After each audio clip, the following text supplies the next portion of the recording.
With Colter racking up rewards in Tracker Season 2, it's easy to think he makes a lot of money doing what he does. However, it's worth breaking down the exact amount he made this season and how much he might have kept.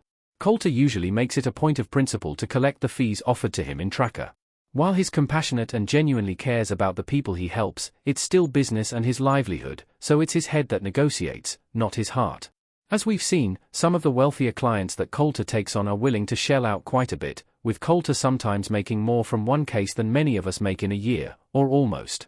In one particularly memorable episode involving a missing racehorse in Tracker Season 1, Colter was set to split a $250,000 reward with Billy Matalon, but the FBI froze their client's assets, so the rewardists made nothing. The range of fees Colter is paid varies wildly depending on who is paying the reward. While some Tracker Season 2 episodes leave him flush with cash, others see him barely break even or even lose money.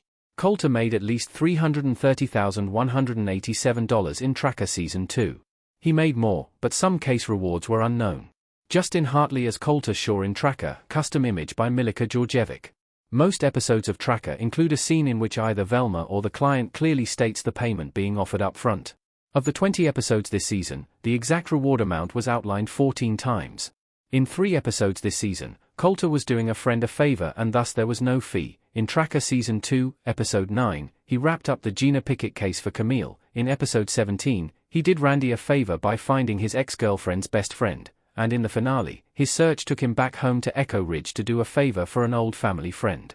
There was a fee that was never explicitly stated in another 3 episodes. Episode 15 saw him being paid by the local police department. In Episode 16, he was ostensibly paid by another friend, though it might have been a favor, and in Episode 19, he was paid an unknown amount by Leo Scharf. Finally, a $50,000 fee was offered in Episode 3, which was split with Billy. At 50/50ths, that works out to $25,000. Altogether, Colter made $330,187 in total this season.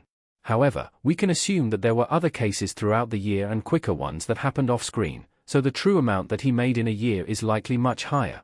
We also have to consider that, while Colter racks up tons of miles on his truck, meaning lots of money for gas and vehicular wear and tear, and while he likely dines out often, he lives in his Airstream, so he has no rent and he travels very light. As such, outside of food and gas, Colter's personal expenses are reasonably low. That still doesn't mean he's swimming in cash, though. Colter gave some of his reward money away in Tracker Season 2. 2 instances prompted Colter to return the money. Justin Hartley as Colter with a dog in Tracker Season 2 Episode 7. There were a few times this season that he didn't keep the fee he'd been offered.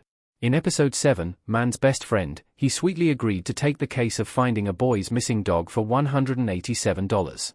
When the little boy offers him his piggy bank at the end of the episode, Colter tells him to instead use it to buy something nice for his mom. Instead, they just consider Colter finding his dog a favor among friends. There is another instance later in the season, in Episode 14, Nightingale, where Colter donates the $10,000 fee he is offered. In that episode, a priest who had been trying to hide his sister and a boy from a dangerous killer ended up giving his life to protect them.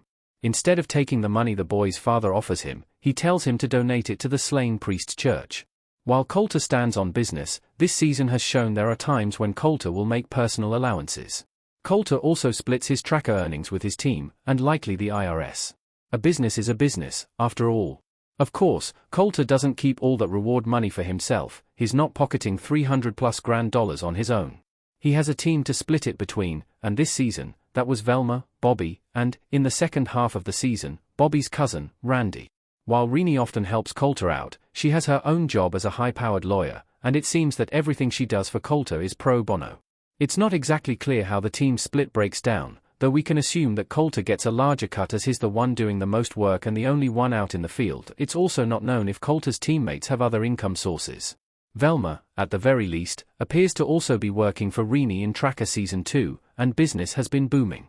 Earlier in the season, an episode showed Velma and Renee expanding the office, indicating business is good.